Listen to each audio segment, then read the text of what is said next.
love team ni na Maris Racal at Anthony Jennings tuloy na tuloy. Alamin sa Showbiz Spotlight ni Anton.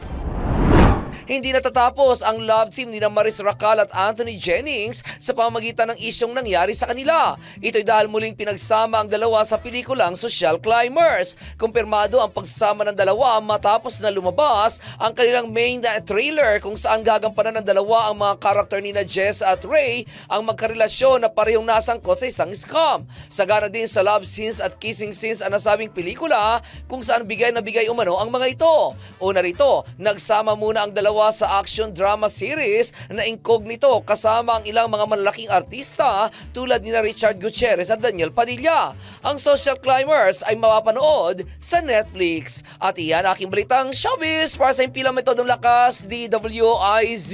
Ako si Anton, nagbabalita ng tama, naglilingkod ng tama.